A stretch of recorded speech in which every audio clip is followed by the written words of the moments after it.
Imagine waking up tomorrow morning. You look outside your window and the sun is gone. No light, no sunrise, not even a single ray in the sky. At first, people think it's just a storm, then an eclipse, then a global catastrophe. But the hours pass and the sun never comes back. The temperature begins to fall. Crops start dying. Animals become restless, and everywhere, fear spreads. Now imagine this. The sun didn't disappear because of an explosion or a war, but because a goddess decided to hide. And this story has been told in Japan for centuries, a fascinating legend, mysterious, and strangely human. Welcome back to the channel. Today, we're diving into one of the most powerful myths in Japanese history. The story of Amaterasu, the goddess of the sun. A deity so important that when she disappears, the entire world falls into chaos. But what makes this legend unforgettable is not just the darkness. It's the completely unexpected way the gods managed to bring the light back. And trust me, it's not what you think. In Japanese mythology, Amaterasu is not just another goddess. She is the source of light itself, the guardian of the heavens, the one who brings warmth, life, seasons, harvests. Every morning, when the sun rose, ancient Japan believed it was Amaterasu illuminating the world. And this wasn't just mythology. Even the Japanese emperor was believed to be a direct descendant of her. That's how important she was. Amaterasu represented order itself. As long as she shined, the world remained balanced. But there was one being capable of destroying that balance. Her own brother, Susanoo. Susanoo was the god of storms, and unlike Amaterasu, he was uncontrollable, violent, impulsive, filled with rage. Where Amaterasu brought light, Susanoo brought chaos. At first, his actions only seemed reckless. He destroyed fields, ruined crops, terrified animals. But slowly, things became darker. Much darker.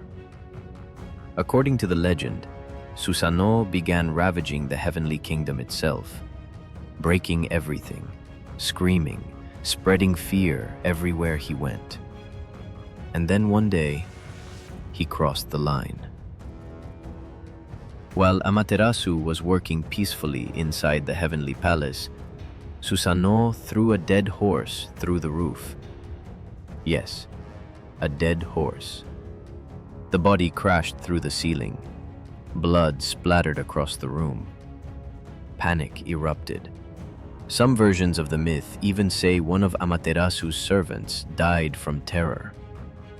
And at that exact moment, something inside Amaterasu broke. Not just her patience, her trust in the world. She realized something terrifying. Chaos had become stronger than light. And so, she made a devastating decision. Amaterasu fled. Without saying a word, she walked toward a sacred cave, and slowly, she stepped inside. Then, she sealed the entrance behind her. And suddenly, the world fell into darkness. The sun disappeared. Completely. Imagine the silence, the cold, fires becoming the only source of light. Crops began to die. The oceans turned icy. Humanity panicked. Some stories even say evil spirits began appearing everywhere. Because without light, darkness takes control. The gods quickly realized something horrifying. If Amaterasu refused to return, the entire world would die. But no one could force the goddess of the sun to come out. So the gods decided to try something completely unexpected. The gods gathered outside the cave. They tried to think of a solution. A war? Impossible. Begging her? Didn't work. Then a goddess named Uzume proposed a strange idea. A very strange idea. She decided to throw a party. Yes, a party. Right outside the cave where the sun had hidden itself. At first, it sounded absurd. The world was dying, and they were dancing.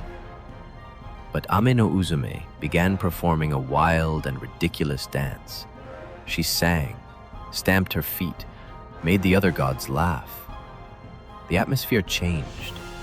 Little by little, the laughter grew louder. The gods laughed so hard that the sound echoed inside the cave. And deep within the darkness, Amaterasu heard something she never expected. Joy.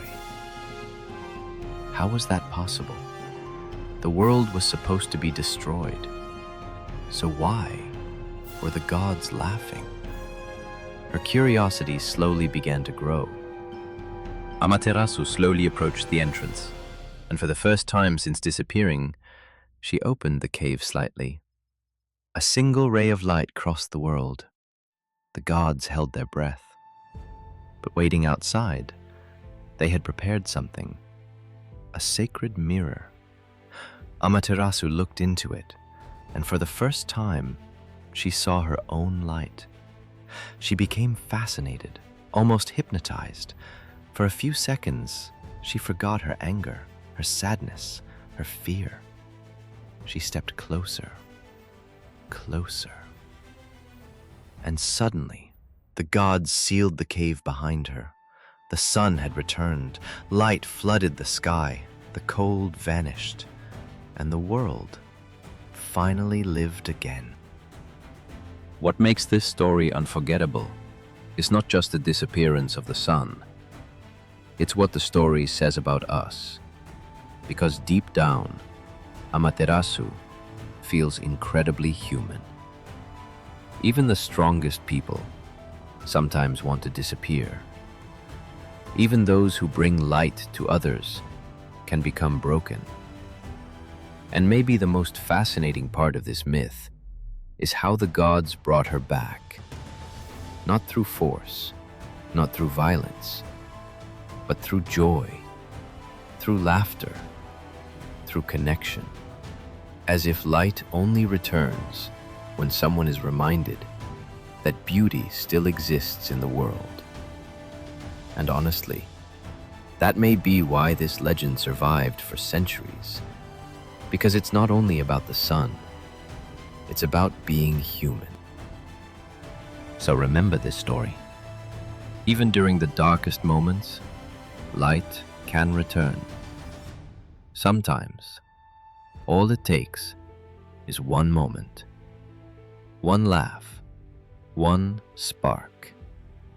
And maybe you know someone who has locked themselves inside their own cave. If you enjoy myths, mysterious stories, and ancient legends, subscribe now, because here, myths come to life. And trust me, this is only the beginning.